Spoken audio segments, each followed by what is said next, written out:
العلم هو النور الهادي والمفتاح لكل الخير، من يرد الله به خيرا في الدين يفقهه فيدري. بسم اللہ الرحمن الرحیم۔ الدرس الثامن عشر، 18واں سبق۔ یہ بھی کتابت کی غلطی ہے، ثامنہ لفظ نہیں ہے، یہ ثامنو لفظ نہیں ہے بلکہ یہ ثامنہ لفظ ہے۔ الدرس الثامن عشر، 18واں سبق۔ الاملا، املا کا معنی لکھوانا۔ حضرت ڈاکٹر صاحب رحمہ اللہ کی عادت ہے کہ ہر 5-6 سبق کے بعد املا لے کر آتے ہیں، اور اس کا مقصد یہ ہے کہ آپ کو پڑھنے کے ساتھ ساتھ لکھنا بھی آ جائے۔ تو سب سے پہلے المفردات آتے ہیں، الگ الگ الفاظ لکھیں، اور پھر آگے الجمل آتے ہیں ملا کے۔ المفردات الگ الگ جو الفاظ ہیں۔ کتب، کتاب کی جمع ہے کتابیں۔ ابواب، یہ بابن کی جمع ہے دروازے۔ ہؤلاء، یہ سب مرد یا یہ سب عورتیں، یہ دونوں کے لیے آتے، دونوں میں مشترک ہے۔ اولئک، وہ سب مرد یا وہ سب عورتیں، یہ بھی دونوں کے لیے تھے، مذکر اور مؤنث دونوں کے لیے۔ غرفات، غرفتن کی جمع ہے کمرے۔ خزانات، خزانتن کی جمع ہے الماریاں۔ شوارع، یہ شارعن کی جمع ہے سڑکیں، اور شوارع یہ غیر منصرف ہوگا تو پھر اس کے اوپر تنوین نہیں پڑھیں گے، شوارع، کیونکہ یہ رسائل کی طرح الف جمع کے بعد 2 حرف ہے تو جمع اقصا ہوگا، اور یہ غیر منصرف ہے۔ مجتہدون، محنتی مرد۔ انتن، تم سب عورتیں۔ سمینتن، موٹی کو کہتے ہیں۔ نحیفتن، کمزور۔ متوسطۃ، درمیانی۔ ملعقۃ، چمچہ۔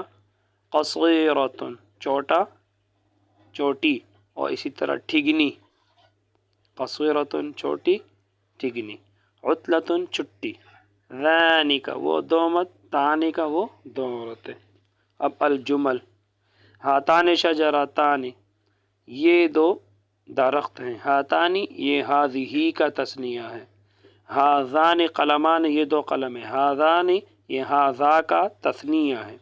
ہذہ اقلام، یہ بہت سارے قلم ہیں۔ ہذہ ساعات، یہ گھڑیاں ہیں۔ ہذہ ابواب المسجد، یہ مسجد کے دروازے ہیں۔ تو آپ نے پیچھے پڑھ لیا تھا کہ ہذہ، یہ اگر جمع چیزوں کی ہے تو اس کے لیے ہذہ آتے، اور اگر جمع انسانوں کی ہے تو قریب کے لیے ہؤلاء اور دور کے لیے اولئک۔ تو جمع اگر چیزوں کی ہے تو قریب کے لیے ہذہ آتے اور دور کے لیے تلک آتا۔ ہذہ ابواب المسجد، یہ مسجد کے دروازے۔ جب 2 اسم ہو اور پہلے پر الف لام نہ ہو، دوسرے کے اوپر الف لام آ جائے تو یہ عام طور پر مضاف مضاف الیہ بنتے ہیں، اور ترجمہ کرتے وقت مضاف الیہ سے کرتے ہیں۔ ہذہ، یہ اب مضاف الیہ سے ترجمہ کرو، مسجد کے دروازے ہیں، اور مضاف الیہ کے ترجمے میں کا، کے، کی کے الفاظ آتے ہیں۔ تلک غرفات الطلبۃ، وہ، اب یہ بھی مضاف الیہ ہے، پہلے پر الف لام نہیں ہے، دوسرے کے اوپر الف لام ہے، تو آخر سے ترجمہ کریں، وہ طلبہ کے کمرے ہیں۔ ہؤلاء اولاد، یہ سب لڑکے ہیں، اولاد ولد کی جمع ہے۔ ہؤلاء تلمیذات، یہ سب شاگردات ہیں، تلمیذۃ کی جمع۔ انتما طالبان، تم 2 طلبہ ہو۔ ذانک ولدان، وہ 2 لڑکے ہیں۔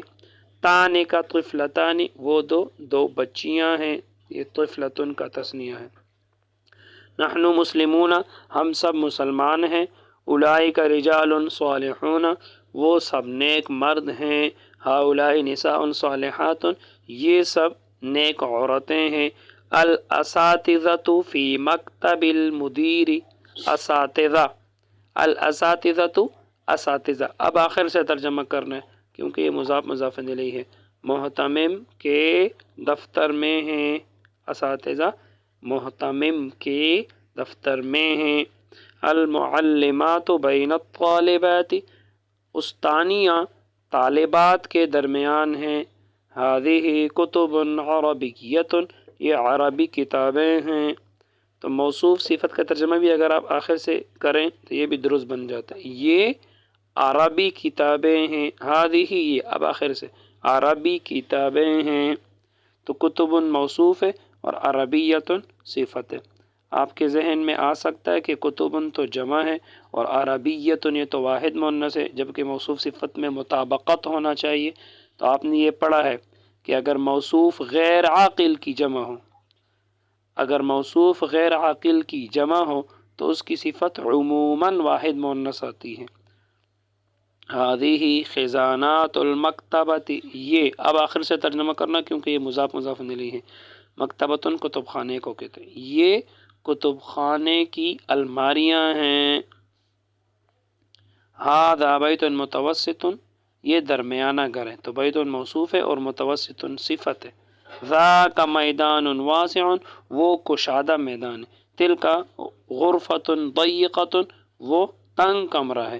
هذه بئر عمیقۃ، یہ گہرا کنواں ہے۔ قواعد الاملاء، نمبر 1، ہؤلاء پڑھنے میں ہؤلاء الف کے ساتھ پڑھا جاتا ہے، لیکن لکھنے میں الف نہیں لکھا جاتا۔